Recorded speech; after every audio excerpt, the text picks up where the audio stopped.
الرجيم بسم الله الرحمن الرحيم إن تجتنبوا كبائر ما تنهون عنه نكفر عنكم سيئاتكم وندخلكم مدخلا کریما۔ سورہ النساء کی یہ آیت نمبر 31 ہے جس کی یہ تفسیر چل رہی ہے، اور اس آیت مبارکہ کے ذیل میں یہ بات بیان ہوئی کہ اگر کبیرہ گناہوں سے بچنے کا آدمی اہتمام کرے تو فرمایا کہ جو آدمی روزمرہ میں جو بھی اعمال کرتا ہے، نیکیاں کرتا ہے، فرمایا اس کی وجہ سے صغیرہ گناہ اللہ رب العزت خود ہی معاف فرما دیں گے اور اللہ رب العزت جنت میں داخلہ عطا فرمائیں گے۔ ظاہر انسان ہے، گناہ تو ہو سکتا ہے اس سے اور ہو جاتا ہے۔ فرمایا کہ آدمی کو مایوس اور نا امید نہیں ہونا چاہیے، بلکہ اللہ رب العزت سے معافی مانگ لے، توبہ کر لے، اور اللہ رب العزت اس پر بھی خوش ہوتے ہیں۔ اور فرمایا توبہ کرنے والا ایسا ہے جیسے اس نے گناہ کیا ہی نہیں۔ شرط یہ ہے کہ عزم کے ساتھ، یقین کے ساتھ آدمی پکی توبہ کرے اس کے اندر۔ اگرچہ بعد میں دوبارہ گناہ ہو سکتا ہے اور ہو جاتا ہے، لیکن جس وقت توبہ کر رہا ہو اس وقت عزم و ارادہ پکا ہو اس کے اندر کہ آئندہ پھر غلطی نہ کروں۔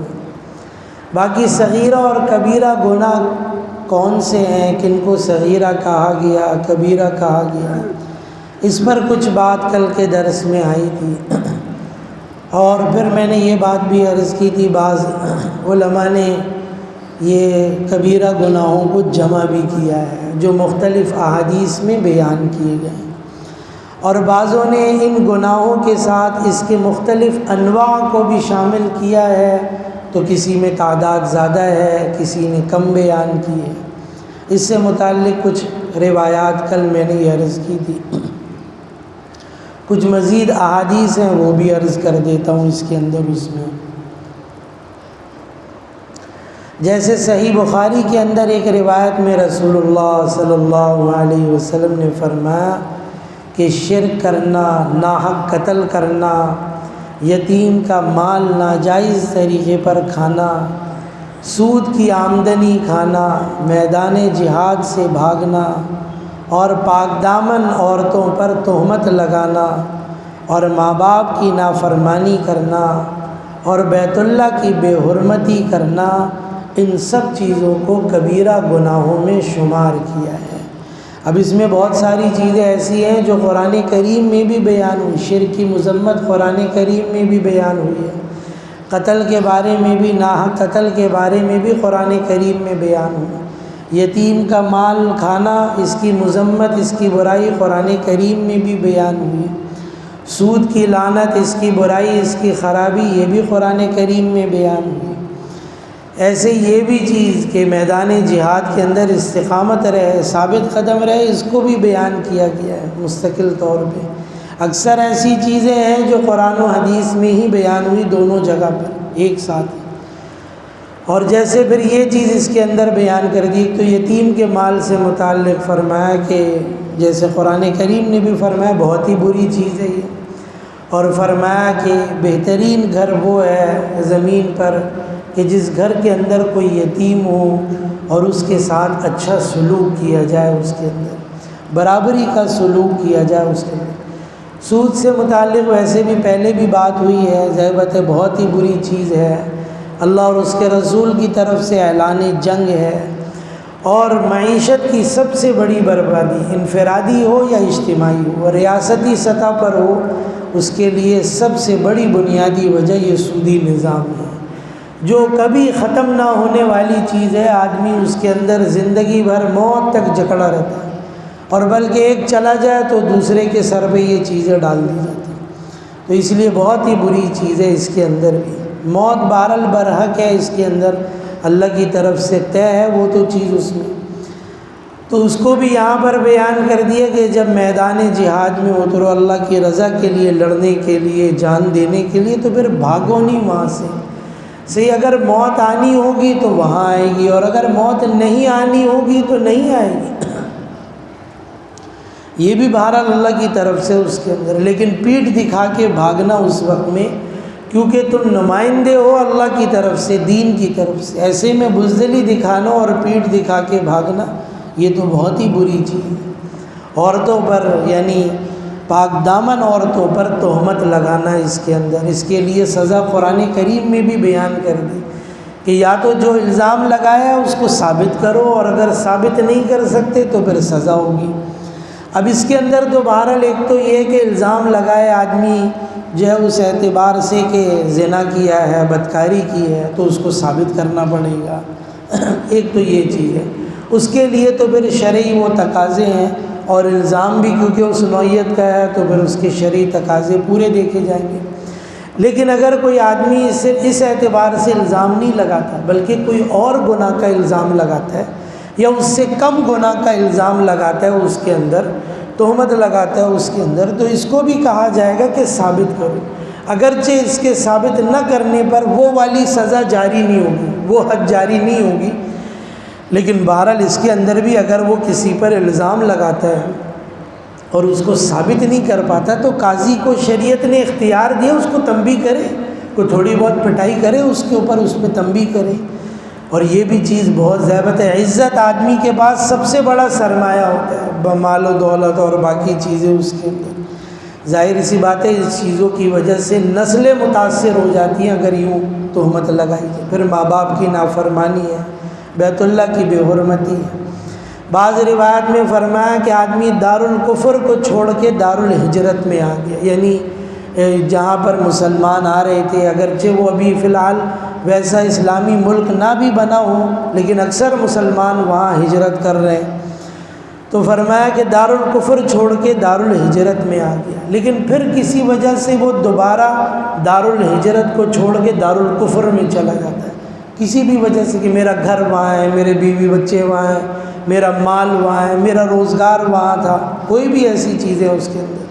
تو یہ بھی کبیرہ گناہ کے اندر جب آ گئے وہ چیزیں چھوڑ کے ہجرت کر کے بس اب یہیں کے ہو جاؤ, اصل اپنے ایمان عمل کی فکر کر لو اس میں. بعض حدیثوں کے اندر ان صورتوں کو بھی گناہ کبیرہ کی فہرست میں داخل کیا ہے. جھوٹی قسم کھانا, اپنی ضرورت سے زائد پانی کو روک رکھنا. یہ جو زمینوں میں کام کرتے ہیں لوگ تو بسا اوقات لوگوں کی زمینیں ایک دوسرے سے جڑی ہوئی ہوتی ہیں اور جب دریاؤں سے نہروں سے پانی آتا ہے تو جب آگے والا پانی اپنی ضرورت کا لے کر بند کرے گا اور دوسرے کے لیے راستہ کھولے گا تب آگے زمینوں میں پانی جائے گا اس کے اندر, اور اگر نہیں جائے گا پانی صحیح سے تو اس کی زمین کا نقصان ہوگا. زمین صحیح سے اپنا غلہ اپنی پیداوار وہ پیدا نہیں کر سکے گی. تو اس کو بھی فرمایا کہ اپنے سے ضروری جو ہے اس ضرورت سے زائد پانی کو روک رکھنا. آج کل بھی ہمارے ہاں یہ چیز ہوتی ہے, ہمارے ہاں جب پانی چلتا ہے تو اوپر والوں کو پانی آ جاتا ہے, جو نیچے رہنے والے ہیں ان کو نہیں آتا, کیونکہ اوپر والے اپنی ضرورت سے زائد پانی جب ہے اس کو چھوڑتے ہی نہیں ہیں, اس کو آخر تک اس کو روک کے رکھتے ہیں, بھرتے رہتے ہیں, پھر اس کے بعد بہاتے رہتے ہیں, اس کو روکتے ہی نہیں. جب وہ بند کریں گے تو آگے تک پانی صحیح سے جائے گا. اپنی ضرورت کا لیں پھر اس کے بعد بند کر دیں بھائی اس کے اندر, تاکہ آگے تک پانی چلا جائے اس میں. تو فرمایا یہ بھی چیزیں اس کے اندر. اس میں فرمایا جادو سیکھنا, جادو کا عمل کرنا, فرمایا شراب پینا اکبر الکبائر میں سے ہے. ایک جگہ فرمایا ام الفواحش ہے شراب پینا. شراب کے بعد آدمی ہر طرح کی تمیز کھو دیتا ہے. صحیح ہے, ماں باپ کے اندر بھی وہ تمیز کھو دیتا ہے, بھائی بہنوں میں بھی, پھر باقی چیزوں کے اندر بھی. یعنی ایک اس گناہ کی وجہ سے بہت سارے گناہ پیدا ہوتے ہیں, بہت سارے گناہ آدمی کر لیتا ہے. ایک حدیث میں ارشاد فرمایا کہ سب سے بڑا کبیرہ گناہ یہ ہے کہ اب انسان اپنے مسلمان بھائی پر عیب لگائے جس سے اس کی بے عزتی ہو, اس کی آبرو ریزی ہو. فرمایا ایسا کوئی عیب لگائے.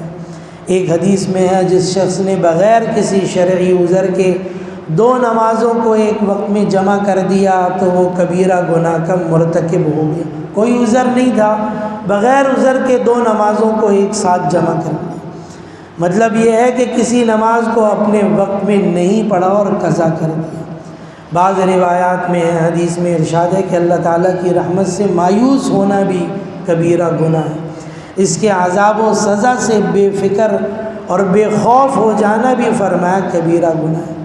ایک روایت میں ہے کہ وارث کو نقصان پہنچانے اور اس کا حصہ میراث سے کم کرنے کے لیے کوئی وصیت کرنا یہ بھی کبائر میں سے۔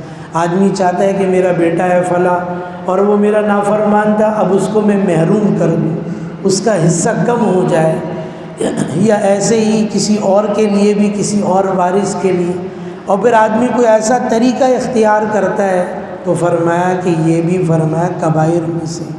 صحیح مسلم کی ایک روایت میں ہے کہ رسول کریم صلی اللہ علیہ وسلم نے ایک مرتبہ فرمایا کہ خائب ہو اور تباہ ہو گئے، یہ بات 3 دفعہ فرمائی کہ ایسے لوگ تباہ ہو گئے۔ کون سے لوگ ہیں؟ فرمایا کہ حضرت ابو ذر غفاری رضی اللہ تعالیٰ نے عرض کیا یا رسول اللہ، یہ محروم القسمت لوگ کون ہیں؟ یہ تباہ ہو جانے والے، برباد ہونے والے لوگ کون ہیں؟ تو آپ نے جواب دیا، ایک وہ شخص جو تکبر کے ساتھ پاجامہ یا تہبند یا کرتا یا کوئی عبا وغیرہ جو بھی اس نے پہنا ہو وہ ٹخنوں سے نیچے لٹکا ہے۔ فرمایا تکبر کی وجہ سے اگر وہ یہ چیز کرتا ہے۔ اب بعض آدمی یہ کہتے ہیں کہ بھئی ہم تو نیچے کرتے ہیں لیکن تکبر کی وجہ سے نہیں کرتے، بھئی ہمیں تو تکبر نہیں ہے۔ تو بعض چیزیں شریعت میں اس نظر سے بھی دیکھی جاتی ہیں کہ وہ بظاہر وہ عمل وہ نہیں ہوتا، لیکن جو چیز کی جاتی ہے وہ اس کی علامت بن جاتی ہے۔ وہ کیا بن جاتی ہے؟ اس کی علامت بن جاتی ہے۔ اگرچہ کوئی یہ کہتا ہے بھئی میرا پاجامہ میں تکبر کی وجہ سے نہیں کر رہا، لیکن یہ پاجامہ نیچے کرنا یہ تکبر کی علامت ہے۔ اس وقت بھی تھی عربوں کے اندر اور آج بھی یہ چیزیں اس کے اندر لوگ لٹکتے ہوئے چیزوں کو چھوڑتے ہیں، اور عجیب دستور ہے، عورتوں کا پاجامہ اوپر ہو گیا ہے اور مردوں کا نیچے ہو گیا ہے، حالانکہ مردوں کا اوپر ہونا چاہیے تھا اور عورتوں کا نیچے ہونا چاہیے تھا۔ اور اس میں بہت زیادہ شریعت نے یہ نہیں کہا کہ نصف پنڈلی تک لے آؤ، بہت اونچا کر لو، ایسا بھی نہیں ہے، بس صرف ٹخنے ہیں وہ کھلے رکھنے اس کے اندر، ذرا سے معمولی سے اونچے وہ آرام سے ہو سکتے ہیں، اس میں کوئی عیب بھی کوئی برائی بھی نہیں لگتی اس میں۔ بہرحال اتنی سخت بات آپ علیہ الصلاۃ والسلام نے فرمائی۔ فرمایا دوسرے وہ آدمی جو اللہ کی راہ میں کچھ خرچ کر کے احسان جتلاتا ہے۔ فرمایا اس کو قرآن کریم میں بھی غالباً فرمایا اس طور پہ کہ بس اس نے اپنی نیکی ضائع کر دی، ساری برباد کر دی اس کے اندر اس میں۔ تیسرے وہ آدمی جو بوڑھا ہو جانے کے باوجود بدکاری میں مبتلا ہو۔ چوتھے وہ آدمی جو بادشاہ یا افسر ہونے کے باوجود جھوٹ بولے۔ اور پانچویں وہ آدمی جو عیال دار ہونے کے باوجود تکبر کرے۔ چھٹے وہ آدمی جو کسی امام کے ہاتھ پر محض دنیا کی خاطر بیعت کرے، یعنی اس کی وجہ سے مجھے بھی دنیاوی مراعات ملیں گی اس کے اندر۔ صحیح ہے کی ایک حدیث میں ہے کہ چغلی کھانے والا جنت میں نہ جائے گا۔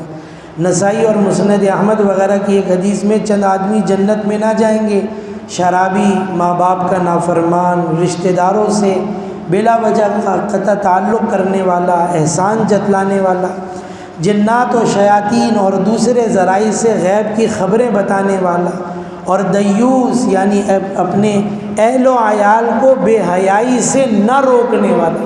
فرمایا یہ بھی جہنم میں جائے گا۔ مسلم شریف کی ایک حدیث میں ہے کہ اللہ تعالیٰ کی لعنت ہے اس شخص پر جو کسی جانور کو اللہ کے سوا کسی کے لیے قربان کرے۔